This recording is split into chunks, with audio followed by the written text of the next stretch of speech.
Les premiers pas après l'entrée au couvent sont passionnants.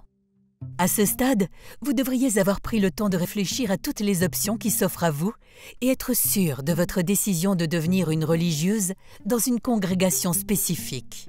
Le jour de votre entrée est le jour où vous emménagez dans votre communauté religieuse. Si vous vous sentez pressé, c'est un signal d'alarme. La pression du temps nuit à votre liberté intérieure, surtout si elle s'accompagne d'une pression émotionnelle. Ne rejoignez qu'une communauté qui respecte votre liberté intérieure. Après votre adhésion, vous passerez par différentes étapes de formation avant de prononcer vos vœux et de devenir une religieuse au sens plein du terme. Le nom de ces étapes et leur durée peuvent varier.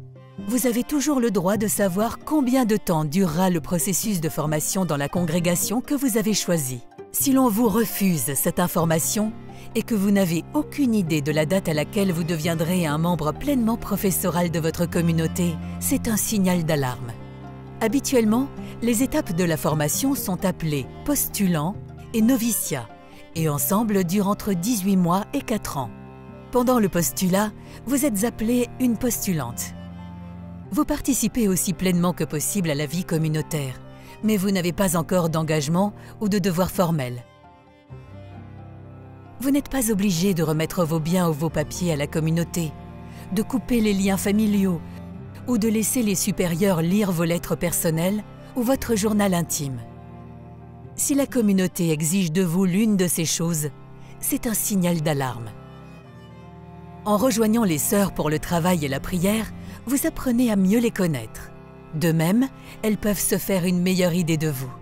Cela vous aide à réexaminer votre choix avant de vous engager plus complètement.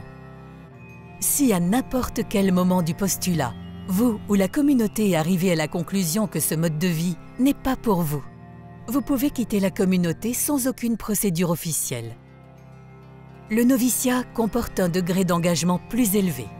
Seules les femmes âgées d'au moins 17 ans, non mariées, en bonne santé physique et psychologique et prenant cette décision en toute liberté peuvent être acceptées comme novices. Le noviciat dure au moins 1 an et ne doit pas être prolongé au-delà de 2 ans. Dans de rares cas, il peut y avoir une prolongation de quelques mois. Si votre noviciat est prolongé indéfiniment, il s'agit d'une violation de la loi ecclésiastique et c'est un signal d'alarme. Pendant le noviciat, vous apprendrez tout ce que vous devez savoir pour vivre consciemment la vie à laquelle vous vous préparez. Cela inclut l'apprentissage de l'histoire et des particularités de votre communauté, la réception de connaissances théologiques sur la vie consacrée, le développement spirituel, ainsi que l'approfondissement de votre identité en tant que religieuse. Si votre communauté ne vous propose pas de formation adéquate, mais vous nourrit de contenus trop simplistes ou exigeants et incompréhensibles, qui ne vous permettent pas de comprendre ce que vous devez savoir, c'est un signal d'alarme. À chaque étape de votre processus de formation, rappelez-vous que vous êtes une femme adulte, avec un caractère donné par Dieu et des dons individuels qui devraient jouer un rôle dans votre vie religieuse. Si vous avez l'impression d'être traitée comme une enfant, sans droit et privée de votre individualité, ou si vous vous sentez de plus en plus déprimée et sans confiance en vous, c'est un signal d'alarme. La vie dans la communauté et la formation que vous recevez devraient vous rendre de plus en plus confiante et non pas inquiète, plus informée et non pas perdue. Vous devriez avoir plus d'amis et de relations, pas moins.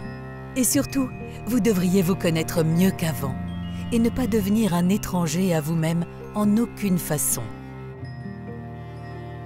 L'achèvement de la formation doit vous amener à prendre une décision de vie religieuse en toute confiance, en tant que femme adulte, informée, proche de vos consoeurs et sûre de vous.